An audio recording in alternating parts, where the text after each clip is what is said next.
Number 1, assess the situation. So first of all, determine if the airway obstruction is partial or total. This will allow you to figure out what you should do to help. If the choking person can still speak, cough, or cry out, it means the airway obstruction is partial.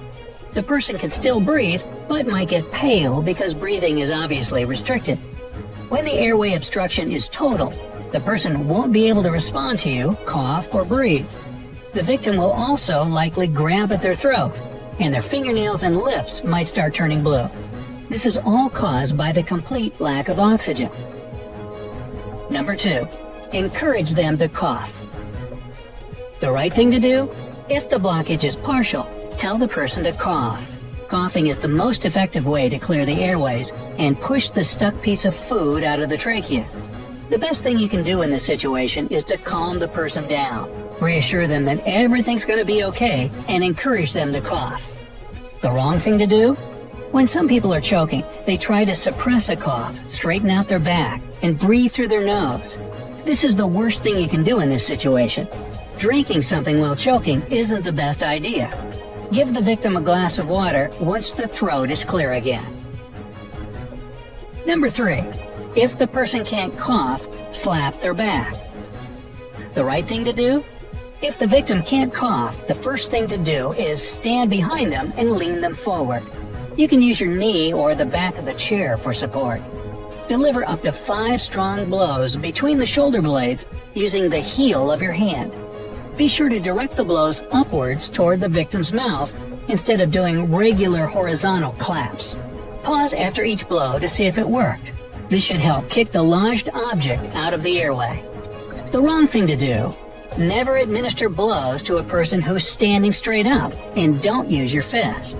This will only cause the piece of food to fall deeper down and block the airways tightly. If they start to cough, stop slapping their back. Number 4, if the person can't breathe, perform the Heimlich maneuver. The purpose of the Heimlich maneuver is to push out the air in the lungs that's not being used in breathing. It effectively drives out the stuck object. The right thing to do? Stand behind the victim and put your arms around their torso. Clench one hand into a fist and place it on their stomach between the belly button and the lower ribs. Then cup your other hand over your fist. Now quickly thrust your fist up toward the victim's diaphragm several times. Keep doing this until you've cleared the airway. The wrong thing to do is don't slap the victim on the back. It can only make things worse. And make sure your arms aren't around the person's ribs, or else you risk breaking them. Your arms should be below the ribs instead. Number 5, helping an unconscious person. The right thing to do is, if the victim has passed out, lay them down on their back.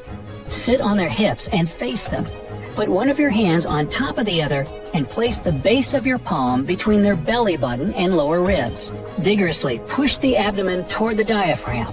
Repeat this several times until the airway is clear again. If the person doesn't start breathing once the object has been removed, it's time for CPR. The wrong thing to do is do not keep the victim in an upright position. It's also a terrible idea to start doing CPR before you remove the blockage from the trachea. Number 6, helping yourself. Now, if you're choking and starting to suffocate, but there's no one around to help, you can save your own life. The right thing to do, start coughing, and if it doesn't help, perform the Heimlich maneuver on yourself. To do this, make a fist and hit yourself in the area between your belly button and lower ribs. Drive your fist up and down in J-shaped motions. If that doesn't help either, bend over a chair, the corner of a table, or any other solid object at waist level and push against it as hard as you can, keeping your arms stretched out in front of you. Do this until the object becomes dislodged. Wrong?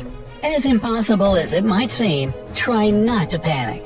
The more you panic, the more air you let in through your mouth, and incoming air will only push the stuck piece of food further in.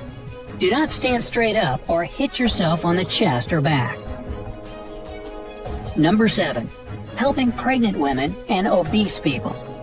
To help people who have a bigger belly, like pregnant women or obese individuals, you have to slightly modify the Heimlich maneuver.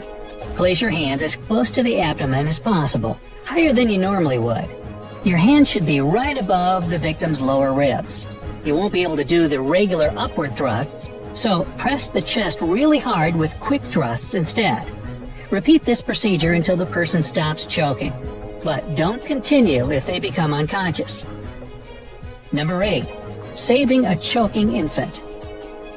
If the victim is less than a year old, lay them face down on your forearm.